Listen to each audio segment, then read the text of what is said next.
Okay, so let's say you've watched episode 1, you know how to make a wireframe, and now you're looking to figure out how to make that into an actual frame. All right, so let's talk about that. We're going to create a new assembly here.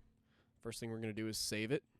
Under Karl tutorial stuff, we're going to call it frame. Now, you might want to give it a little more detail just so you're talking about it. So we might call it frame v1 just because you never know. Okay, so first thing you need to do is place the existing wireframe that you created. So I've got my wireframe here. I'll select it, zoom out a little bit so I can see what's going on, place it. Okay. Now, I like to keep all of the parts of my frame on one existing wireframe. So what I'm actually going to do here is I'm going to ground it. And what I'm pretty sure that what that does is fix it in space. I could be wrong about that. But essentially you want to find some way to fix your wireframe in space so that there's no instability in your model. Okay. Next thing I'm going to do is click dimension visible. I'm going to go and edit it so I can't see all the dimensions because that's going to be too much for me to look at. So we're going to go through all our planes, or all our sketches rather, and click dimension visibility, turn those off. I still want to be able to see the sketches, but I know the dimensions are right already, so I don't necessarily need to look at them. Okay, go back to my frame. Now I can't see the sketches. Beautiful. Okay, so once you've custom imported your frame cross sections using the link that is available in the description below, you click this Insert Frame button here, and it will bring up a window that lets you choose your frame member. You can click the drop downs here, and you'll select the names that you've chosen. I've chosen Parks Racing because the majority of what I use these particular custom ones for is Parks Racing. We'll just say the one that we're going to make right now is going to be a 1-inch outer diameter. I'm recording the audio later because it didn't record the first time around, so apologies if it's not perfect. I'm using an 095 wall thickness because that is the SAE required one for a roll hoop. All you do then is you click the lines that you want to click, and the tube will propagate about that lines. It's very similar to a loft. You can click OK here if you want, but you can also select the material that it will put it out in. And if you do all your correct material selections the first time around, it will make it a lot easier. So you can see there's a lot of options available to you. I think I ended up going with just alloy steel for now. You can name them individual, or this is where you'll have to name the frame file name. You can leave it just as the default, or you can rename it. Then that window there will actually let you rename the individual parts, each individual frame member as its own file name. It'll take a moment to populate, but now you can see that they are all in there. So, the order in which you actually go about doing them is somewhat up to you, but you do want to think about the order that you would actually build them in real life. So I think next we'll go ahead and put in the bottom ones. My team uses square tubes for these, so we'll use an 049 1x1 square tube. Again, we'll select the same material for consistency. You absolutely can select different materials for this. There's nothing preventing you from doing that. So again, we'll do the same thing where we click each one, then you click OK in both your windows, and they'll pop up. Okay, so before putting in more frame tubes, you'll notice that some of the material actually intersects with itself. Obviously, this isn't what it would be in real life, and this can cause you a number of issues, whether it's realistic for the drawings, or if it's actually, if you're trying to do a solid body simulation, this won't help you. So the first end treatment that we're going to talk about is a miter. So what you do is you click that miter box up in the left-hand corner, then you click each side and click apply. This will only work for 2, so all you have to do is, again, click one, then click the other, then click apply. Clicking apply and OK do the same thing, except apply leaves the window open, OK closes it. So if you're doing a whole bunch of them in a row, it might make more sense to use the apply tool. So as you can see now, I've mitered all 4 corners, so I'll go ahead and close this window here. Now you can see that's what it would look like if you're actually going to assemble that frame in real life. However,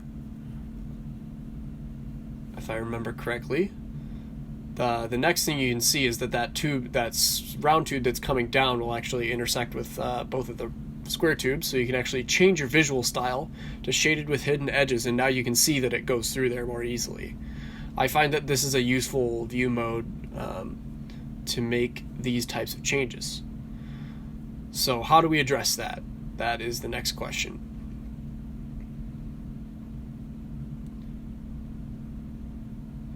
You'll go back to design, you'll click the notch tube, and what this one does is it essentially cuts one tube to the shape of another. So what you'll go to do is you'll click the notch button up here. Then you can see in this window it actually shows you what's going to happen. So the blue one is the one that is getting cut, and the yellow one is the shape along which you are cutting it. And it's basically just a subtractive cut. So it only takes away the part of the yellow one that you selected, doesn't extend it. So for example here, we'll click this round tube first that's part of a roll hoop, and you can see it should turn blue when you click it. And then you can see that the yellow one is the one that gets cut in the shape of. You can see here that it cut that round tube in the shape of the yellow one. So then in order to get it completely cut, we'll go ahead and do both. And we'll just repeat this action at all four corners so that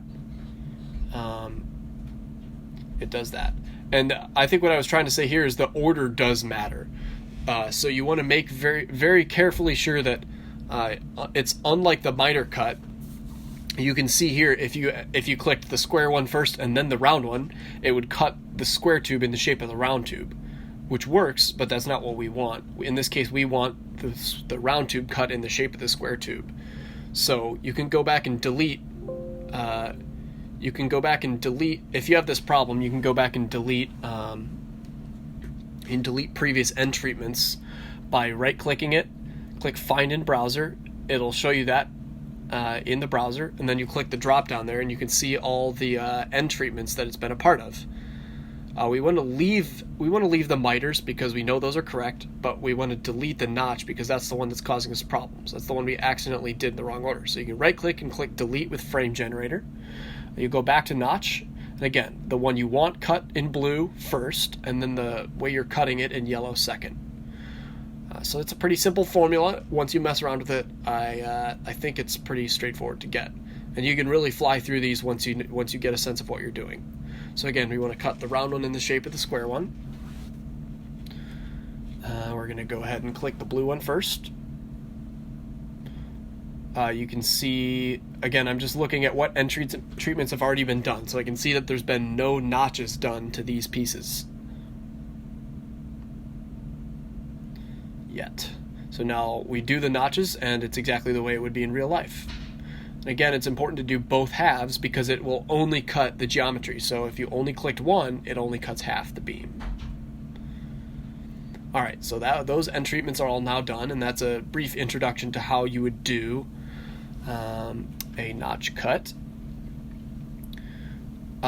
There's a couple considerations to make when you are going over and doing more of these frame members.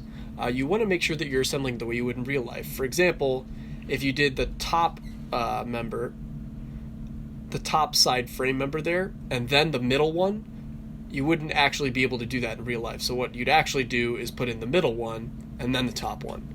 And I'm not really saying anything here more than just, consider how you'd build it in real life, because then your drawings will better reflect what it's going to look like and can be more helpful to those that are making it.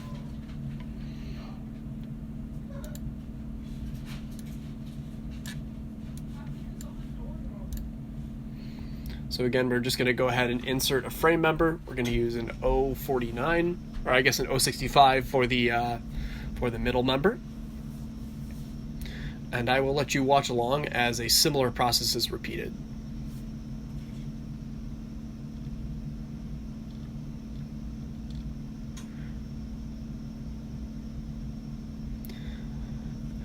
Now again, I'll mention it is possible to add, all of the pieces at once, but there's a very specific reason that I don't do that. These notches, especially when you start getting 3 and 4 different tube members at a node, can get really confusing and hard to keep track of, so I find it much easier to do only 1 or 2 tubes at a time, apply all of your end treatments, and then move on to other tubes.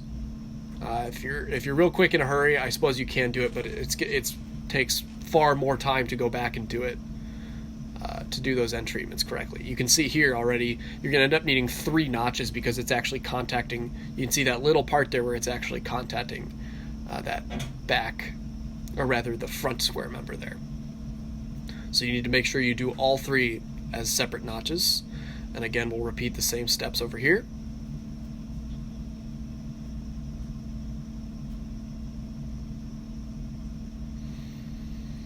So now those are all fully input into the frame.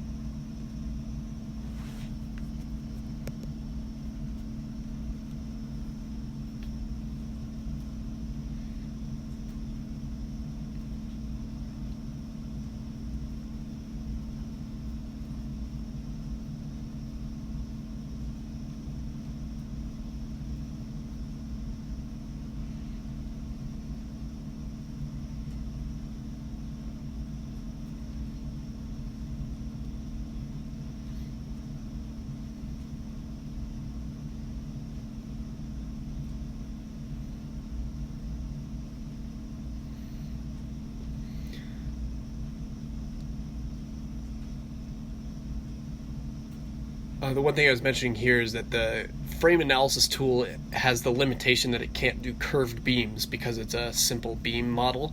I'll talk more about that in the next video, so it's not too important to worry about here, but all you need to know is that you will need to model in some straight tubes if you do that approximate the curved beams if you want to use the beam model frame analysis environment within Inventor. Also, you can see it's giving me a save reminder there. Make sure you save these a lot because this can be time consuming, and I've had a couple where it's deleted a lot of work because I forgot to save it. So again, what I'm going to show you how to do here is remove these rounded ones temporarily so that you can only do straight ones. So you could delete it entirely with the frame generator. That is one option that you can do. You can also disable that tube, which is down here. All you have to do is uncheck enabled, and you can see that it turns transparent. Now, even if it is enabled and you leave it in your model, it won't show up in the beam generator because the beam generator does not take curved beams. Again, you can also directly right-click the tube in the window and click disable. You can also go to iProperties. This is how you check the mass of your frame. If you right-click on the highest level of assembly that you want to check, go to Physical and click Update. You can see there it gave you the weight that you want. You can also go back and re-enable all of them. I think what I wanted to do here was check if actually disabling them took them out of the assembly out of consideration of the weight. And it does not, in fact, do that. So if you wanted to check the weight without certain parts, you would have to actually entirely delete them. So for example here, I'm just trying to check what happens if you disable versus delete them. And again, I'm clearly no subject matter expert on this, but a lot of what I've learned has just been from playing around with the different settings.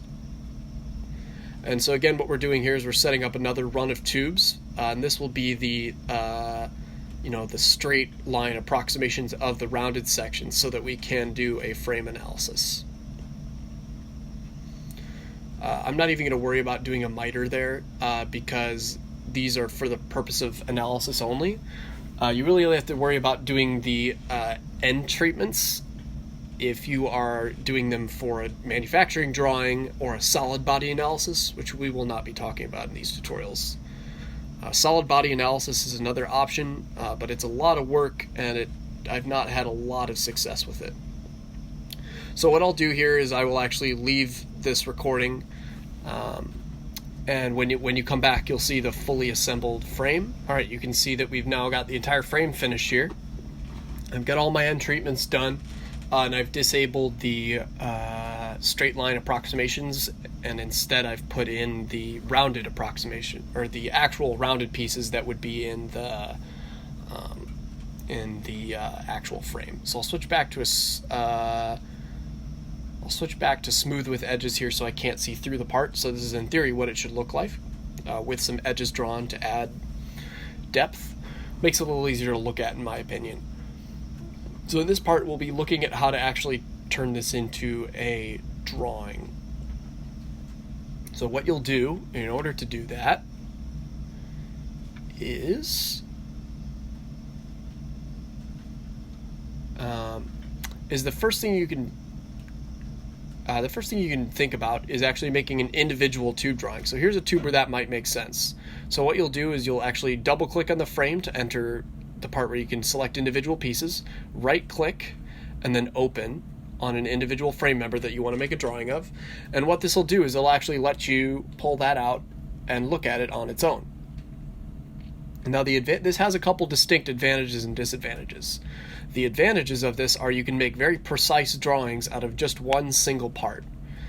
The disadvantages is that's traditionally not how Parks Racing anyway has made these parts. We typically make them in the context of a bigger assembly, so it's often easier to make a drawing of the entire assembly. But we will look at here how to make a drawing of this one individual part, just in case that's a tool that you want to use. So say you're ready to make your part here. What you'll need to do is click the New button, and then Drawing. In this case, we'll go with the DWG. You'll click Create, and then you'll click Base View. And again, if you've opened it and you haven't saved it, it won't let you do that. So make sure you save your part first, and then you can do these projected views from that base view. So you can also select between the frame or the individual part. That drop down will just be all the ones you have open, or you can use the File Search button off to the right to select any other part. This is the drop down to change the scale, and you just click OK. You can drag your projected views, but you have to drag the master view to get both of them to move. You might want to spread them out, just to give yourself some space to put down dimensions. Something to keep in mind is this is not all formal GD&T stuff, geometric dimensioning and tolerancing. This is not, the best ways to necessarily make your part drawings formally per se, but this will allow you, give you a general idea. So to use the dimension tool, you just click the two parts that you wanted to make a dimension of. To change the number of decimals, you just have to click that drop down there in the order that it was. If you wanted to get the length of the entire tube, it's for some reason this drawing didn't want to do that exactly. So something you can do is you can go in and make a sketch with two different points, and then pull a dimension off of that sketch. And I'll show you how to do that here.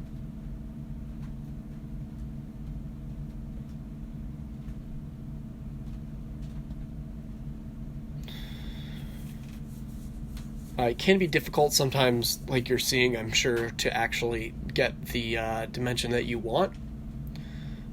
So again, it can actually just be better to make a drawing of an entire assembly altogether.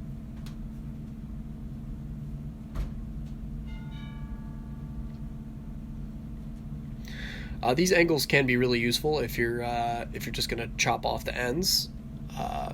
But as far as, like I was saying, that length goes, you might have to end up making a sketch separately.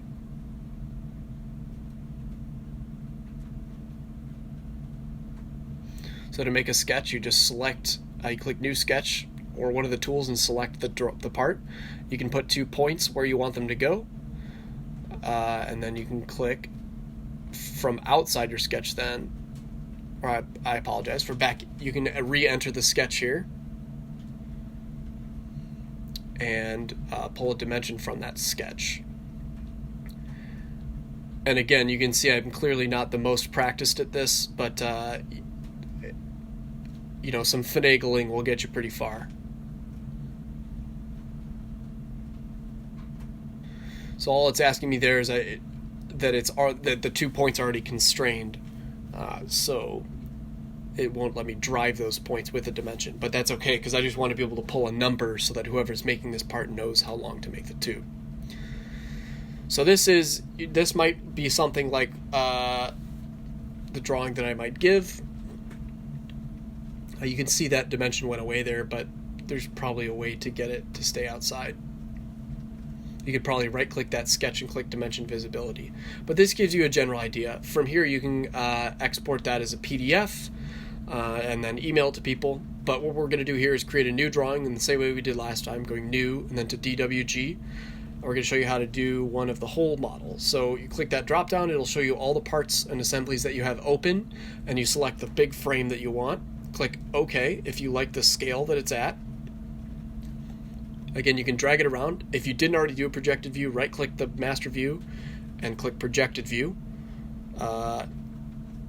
If you're done and you don't want to click anywhere, you can right-click and then click create. You can see it's still showing those diagonal tubes, so I'm just going to go ahead and get rid of them in this drawing. They were the most recent 6, or you can see I'm selecting them out of the part tree here. And I'm just going to go ahead and, since they're already disabled,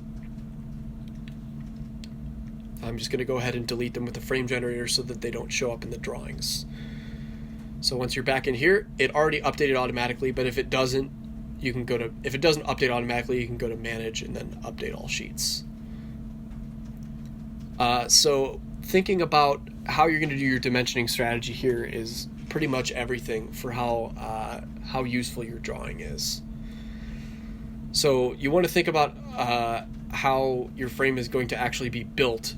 And again, what I was trying to point out here is, it's very difficult to make a drawing of this part, especially with the flat surface and then a 2 fish mouth round cuts. It can be very difficult to dimension. I've not really found a good way to do that that's really helpful to have. I found it's much more helpful to actually have an entire drawing of the whole assembly together, even when you're trying to make just one piece, so you know what targets you're trying to hit. So you'll go ahead and click Dimension, and then the first one I'll pull is the length. You can see already it's being more friendly than last time because we can pull stuff off that whole one. So this right off the bat will tell you how long and how wide your bottom square needs to be. So just with those 2 dimensions, you can already make the whole bottom square in theory. So this one will tell you the height of that roll hoop. This one will tell you the radius at which you have to bend the hoop. And keep in mind that is an outer diameter, so the center line diameter will be minus a ½ inch since we're using 1-inch OD tube. And this will tell you that the angle that the front one needs to lead forward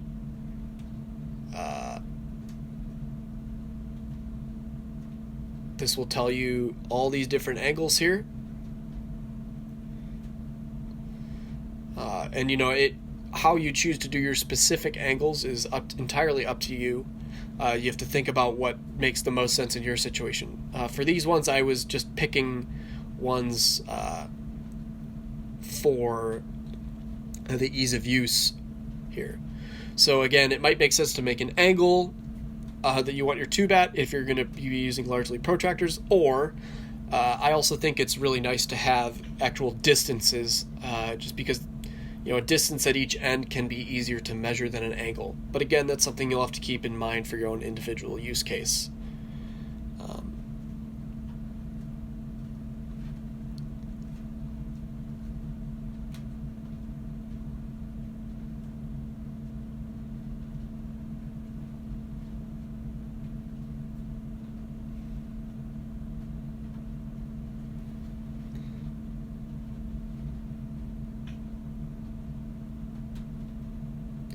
So once you're done making all of your actual linear and angular dimensions, this is how I called out what tube sizes were going to be used.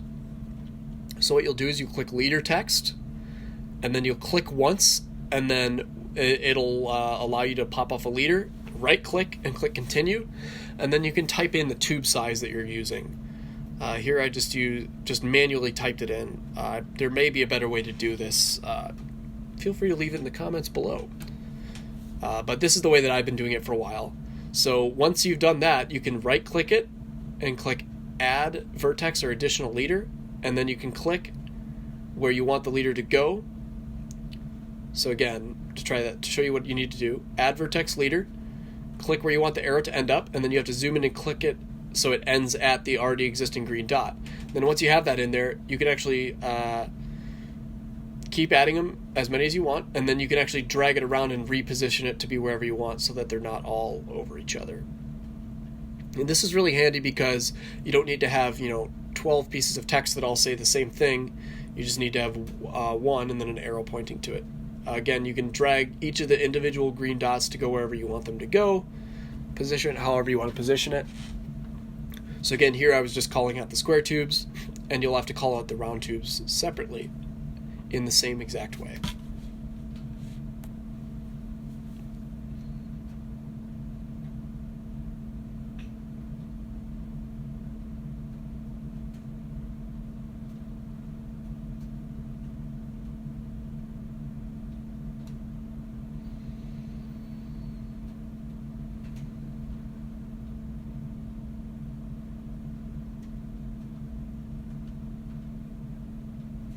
So this would tell you the Z height of the center line of this thing. So it would be another way of measuring how far it's leaned forward. So this would technically be over constrained by GD&T's standpoint, but it can be useful if you're just trying to place tubes. It can be pretty helpful to have a couple extra dimensions to work off of. But again, if you're really worried about controlling one dimension, then it might make sense to only give that dimension and potentially put other ones in parentheses.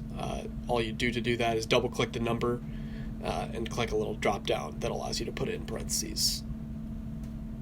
So here we'll go ahead and save it.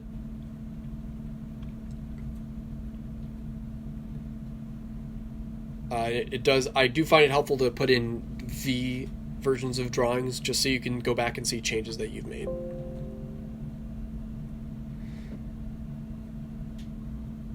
So I'm going to go ahead and close this individual part, as well as make sure you have to be out of the frame level in order to be able to export and save. It forces you to be at the highest level for some reason. So now once you've actually saved it, you can go to File, Export PDF, and this allows you to send it via email so that other people can read it on their computers without having to open up Inventor, which can be very convenient. So we'll go here under, I believe I saved it under Dropbox.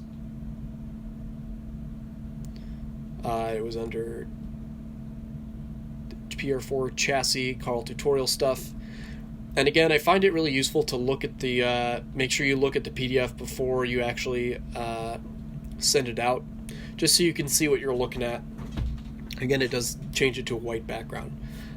And making sure you look at that PDF is really important because it'll allow you to catch any mistakes, just to kind of look at it in a final thing that you can no longer change. One thing to note here is it's pretty typical to have C and D drawings, but they're actually much bigger than a sheet that you'd print from your printer, like a 9.5 by 11, or an 8.5 by 11 rather. So you can turn it down, but then it'll resize everything. So I usually find it easier to make a bigger drawing and then just print it to fit from one sheet from the actual PDF viewer if printing it out is something that you want to do. Again, these are all suggestions. Feel free to look at YouTube tutorials. That's mostly how I learned this stuff. But that should give you a good starting point for how to make drawings of a frame that you already have. In the next one, we'll take a look at how to actually use the frame simulator tool within Inventor. Thanks for joining.